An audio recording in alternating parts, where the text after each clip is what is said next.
one of the main points that when I come into organizations or as a consultant, or I've also been researching as part of my dissertation, is how do we know which customers are profitable? We all talk about, everybody's seen the standard matrix. It's a Gartner standard matrix of loyalty. But the one thing is, we all say we have loyal customers. And then if I was there at many of the presentations, I'll ask everybody, who knows who's the profitable customers are? And virtually everyone in the company raises their hand. And then I say, well, how do you know that they're profitable? Because I know from being a consultant in SAP and Bonn, and that the way the financials are set up, that it's very difficult to determine profitability in many areas with overall profitability of a customer within the way the software is set up. And so therefore, when I ask them again, how do you know? And they say, well, that's because what we're told that these are our profitable customers. Well, the one thing is, everybody in the organization should know who the profitable customers are, not the ones who are the prestigious customers. Prestigious customers are great, but the problem is that when you have a prestigious customer, if you're not making any revenue on it, but it's a customer we want to keep, we end up playing the 80-20 rule. We spend 80% of our time on a prestigious customer where we have no revenue, no profitability coming in, or very little profitability. And some of our most profitable customers, we don't care if they're satisfied or not, because they're so small that ultimately we don't pay attention to them. But you just got to remember, those little customers are what actually adds up to all the profit and the extra dollars that we have. So we have to ask, if we have a loyal customer and if there is negative profitability, is this a good thing? The reason why I say that is because if you're spending all your time on a negative profitability customer, why do you think they're buying from you? And that's the reason why I said earlier, is that maybe sometimes it's better not to sell a customer than to have negative profitability.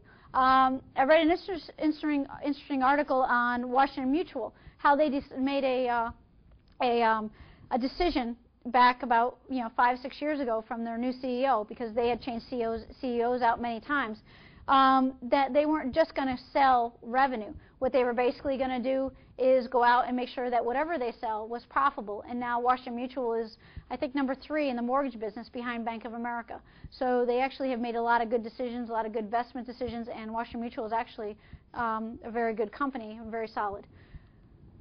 So basically, the other thing that we need to look at is trapped companies. When we have a trapped company, you can see the needs are met, they're high, but actually our satisfaction is low compared to customer satisfaction of a loyal employee. Our trapped customers are cash cows. Those are the companies that have to buy from us no matter what, because there is no competitors. The problem is, we have to watch this group very carefully, because this is our most profitable, but we spend the least amount of time with them. And what we constantly are doing is ignoring some of their needs and wishes, because we know that they can't buy anywhere else. But because we're becoming commoditized businesses all around the world, because competitors are popping up, this is the kind of area that our customers will jump the minute a competitor comes in. So this is our most profitable area. This is the area we need to be watching.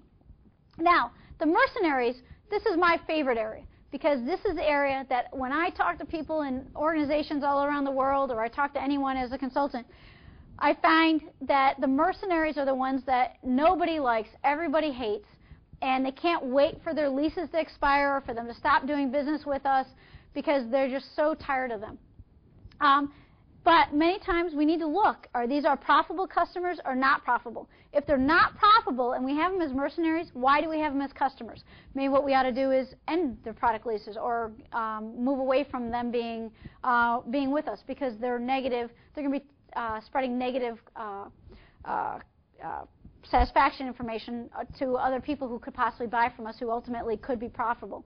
But if they're profitable, why would we be ignoring them? It's kind of like going into a restaurant. I say this in a lot of my presentations, and if I was there, you'd all understand. I'd ask everybody, how many people have gone to a restaurant where they had like a bad meal? And virtually everyone raises their hands, because everyone's had that experience. But the difference is if you went someplace and you had a bad meal and you're a mercenary right now, if the waiter comes out and says, oh, I'm so sorry, let me take your plate and back, they bring you a new plate, and then they bring you a bottle of wine, they bring you a dessert, they say your meal's on the house. That negative event has now turned into a positive event. Before, you would never go back there again. But now what's happening is now you would go back there more, because now they've created a memorable event, and you figure, oh, well, this was a one-time only event. It's very interesting in the book, The Tipping Point. by Malcolm Gladwell, is that he talks about epidemics and customer experience and how one point, how can a restaurant that is in one location and another restaurant directly across the street, one take off and the other one not take off. And that's very interesting because you have to look at customer experience behind the scenes as to what's causing one company to take off and another company to not. And I'll also explain that in just a few minutes as I get to the next slide. Our last one are shoppers. Shoppers are price conscious. They need to focus on the voice of the. You need to focus on the voice of the customer and answering the customer's needs. But ultimately, when the lease expires or that customer is no longer is looking for new product, these are price conscious people. Now, if you talk to most salesmen in most organizations, I've done a lot of research with that, is that most of them will tell you, I've lost a sale because of price. I don't believe that. Most customers will pay a little extra to get more customer service. It is not about price. And that's what brings us to the next slide, which, interesting, is the customer decision-making process. The customer decision-making process, if I'm the CEO of a large global company, I don't wake up one morning and just say, gee, I think I'm going to change all my laptops out. Gee, I think I'm going to change all my printers out. Gee, I think I'm going to change all my suppliers that I use for purchasing paper from or use for purchasing office supplies. That doesn't happen that way. Something happened to make them dissatisfied. And because the other reason why it doesn't happen that way is that if they wake up one morning and say, gee, I think I'm going to change this out, it's too costly to change.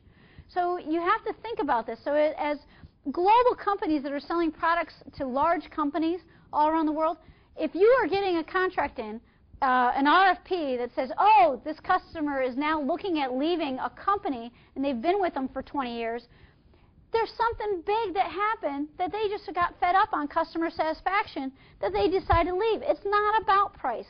It's not about that at all. It's about the customer service that something happened to them that they decided to leave. So what we need to do now is understand how this matrix works.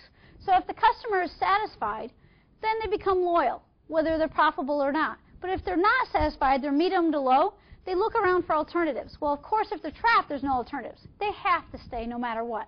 But if they're all alternatives, now they begin to look at the cost of switching. Now, if I'm a large CEO, a CEO of a large global company, when I look at the cost of changing a vendor for any kind of product that is going to go throughout my entire organization, it isn't the cost of the product itself. It's the cost of all the hidden costs that are what is cost of switching for me are too high. So I'm looking for, when I change out, when an RFP comes in, the CEO is looking for who's going to help me take care of some of those costs and who's going to help me do this transition and give me a delightful customer experience so that I will be happy with changing. I've already decided to change if I sent the RFP out. Now, the reason why they won't change and then stay with the organization again that they've been with already for 20 years is because of the cost of switching. They become mercenaries. These are very profitable customers. Why aren't we keeping them? Why aren't we working with the mercenaries in order to turn them into profitable, into customers that are happy, that ultimately become loyal, and when the contract renews, that they don't decide to leave? Well, what you have on the cost of switching is you got all the hidden costs. You got employee training, you got networking if it's a network type product. You have you have to get rid of the old stock. You got to end contracts on the old supplier. There's all these hidden costs that could end up being millions of dollars by the time you're all done, and that is what stops you from changing, not the price.